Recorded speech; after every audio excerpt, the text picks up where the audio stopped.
नमस्कार मेरे प्यारे साथियों, मैं डीपी आज एक नई वीडियो के साथ आप लोगों के सामने हूं। और सबसे पहले आप सभी लोगों को मैं दीपावली की शुभकामनाएं देना चाहता हूं, जो कि कल है। आज छोटी दिवाली है तो छोटी दिवाली की शुभकामना स्वीकार करिए। कल बड़ी दिवाली होगी, पटाखे थोड़ा सा लिमिट में जलाइएगा और सावधानी पूर्वक, और इन्जॉय करिए त्यौहार का। साथियों, मैं इंडियन एक्सप्रेस में एक रिपोर्ट पढ़ रहा था। रिपोर्ट 19 अक्टूबर 2025 का इंडियन एक्सप्रेस है, संडे एक्सप्रेस, उसी में रिपोर्ट छपी हुई है कि Rangarajan line 15 years on how poverty is measured today in India, ये हेडिंग इसकी।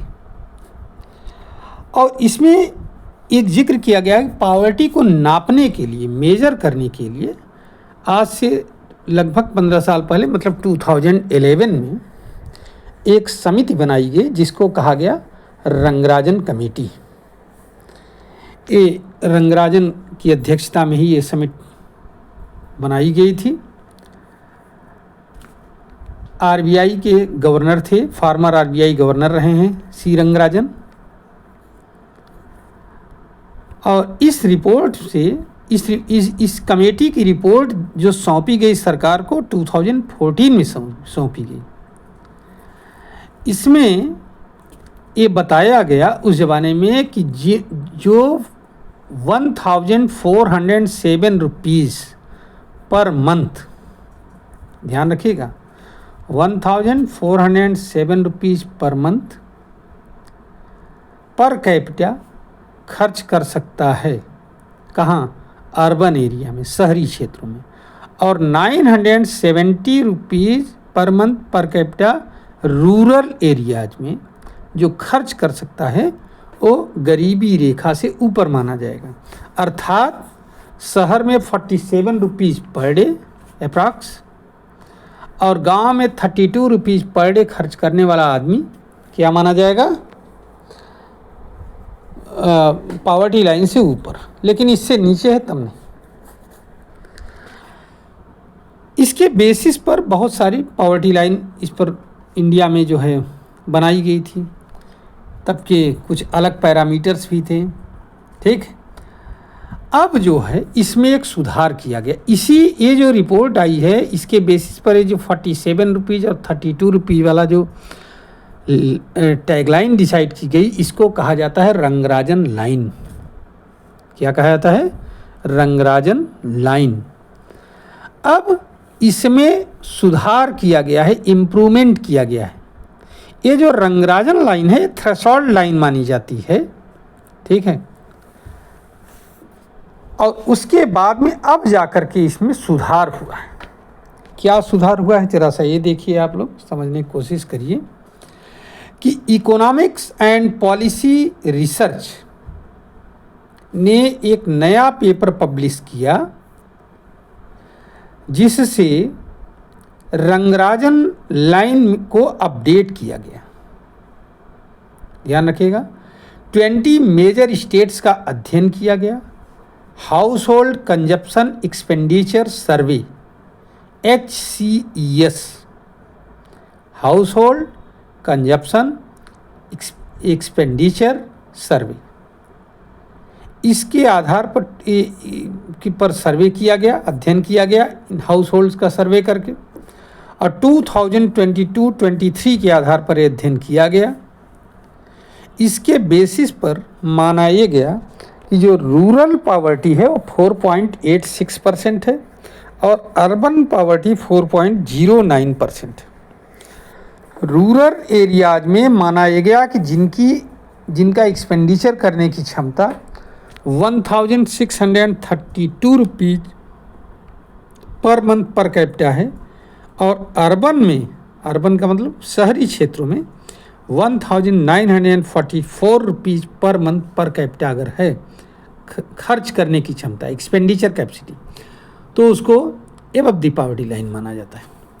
अप्रैल 2022 में IMF और वर्ल्ड बैंक का पेपर एक पब्लिश हुआ, ठीक है। अप्रैल 2002 में आईएमएफ का पेपर आया था बेसिकली, और वर्ल्ड बैंक का पेपर 2019 में आया था। उसमें इंडिया की पॉवर्टी को 10.2% के ही माना गया था, ध्यान रखिएगा। अब आइए ज़रा सा इसके बाद में ये जो आईएमएफ की रिपोर्टिंग आई, ये तैयार किया गया आईएमएफ की रिपोर्टिंग का ये पेपर सुरजीत भल्ला के द्वारा, सुरजीत भल्ला के द्वारा ये तैयार किया गया था ये रिपोर्ट। और इसमें ये काम किया गया, 12 पॉइंट इंडिकेटर्स जोड़े गए इसको तैयार करने के लिए। मल्टी डायमेंशनल पॉवर्टी इंडेक्स तैयार किया गया।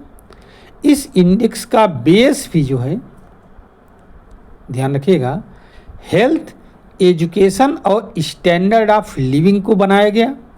इससे जुड़े 12 इंडिकेटर्स को जोड़ा गया, जिसमें न्यूट्रिशन है, child and adolescent mortality rate है, मैटरनल हेल्थ है, ईयर ऑफ स्कूलिंग है, स्कूल अटेंडेंस है, कुकिंग फ्यूल है, किससे खाना बनाया जाता है घरों में, सैनिटेशन है, ड्रिंकिंग वाटर है, हाउसिंग है, इलेक्ट्रिसिटी है, और एसेट्स क्या क्या हैं उनके पास, और साथ ही साथ बैंक अकाउंट में कितना बैलेंस है। इन सारी चीज़ों को 12 पॉइंट इंडिकेटर्स का यूज करते हुए गवर्नमेंट ने एक रिपोर्ट तैयार की गई, आईएमएफ की रिपोर्ट तैयार की गई, और इसके बेसिस पर इंडिया में जो पॉवर्टी रेट है वो 0.8% केवल है, ध्यान रखिएगा। अब ये इसके बेसिस पर फिर बनाया गया है रिपोर्ट, 12 पॉइंट इंडिकेटर्स के बेसिस पर।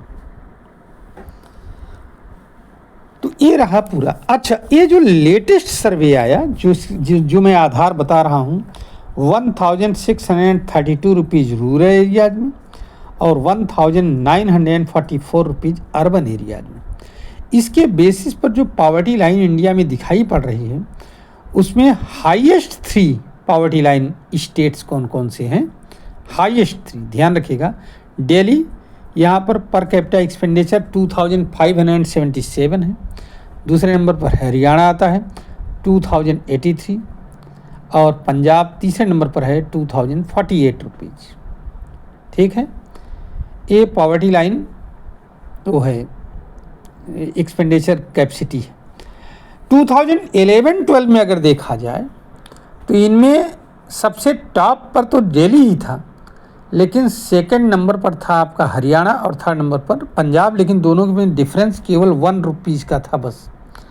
हरियाणा में 1128 रुपीज़ था per capita expenditure capacity per day per month, और पंजाब में था 1127 रुपीज़। समझ रहे हैं। इसी तरह से अगर हम ये तो बात रही रूरल की। अगर हम अर्बन की बात करें तो अर्बन पॉवर्टी लाइन इंडेक्स में सबसे हाईएस्ट 3 कौन से हैं, तो महाराष्ट्र है। महाराष्ट्र में 2791 rupees per capita per month expenditure capacity. फिर हरियाणा आ रहा है 2696, और फिर गुजरात आ रहा है 2664 rupees per capita per month expenditure capacity. इसी में लोवेस्ट में कौन से हैं? अब लोवेस्ट में भी अर्बन और रूरल को देख करके डिवाइड किया गया है। लोवेस्ट में भी जो रूरल पर कैपिटा एक्सपेंडिचर है लोवेस्ट में, उसमें है झारखंड टॉप पर 1621। उड़ीसा दूसरे नंबर पर है 1608 rupees per capita per month expenditure, और छत्तीसगढ़ है 1586 rupees per capita per month. ये है रूरल के पॉवर्टी इंडेक्स में। अच्छा, इसको अगर देखें हम 2011-12 के हिसाब से देखें तो इसमें फिर सबसे टॉप पर था छत्तीसगढ़।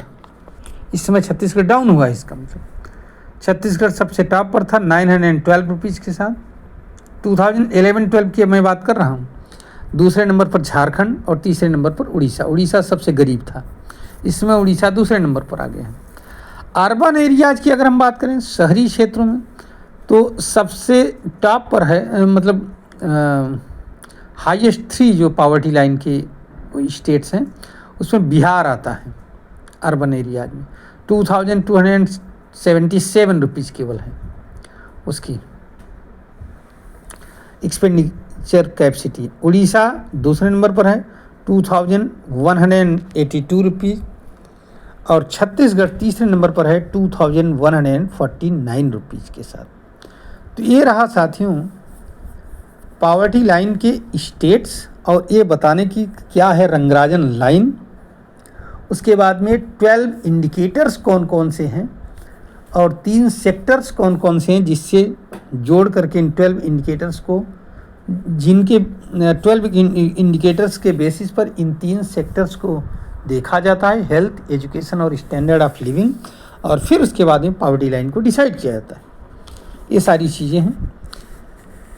तो उम्मीद है कि ये वीडियो आपके समझ में आएगा और आप इसे लाइक करेंगे, शेयर करेंगे अगर आपको ये अच्छा लगे, अन्यथा अपना कमेंट जरूर लिखिएगा इस पर। धन्यवाद, नमस्कार, जय हिंद, जय भारत, वंदे मातरम। एक बार पुनः अपने सभी साथियों को दिवाली की अनेक अनेक शुभकामनाएं। धन्यवाद।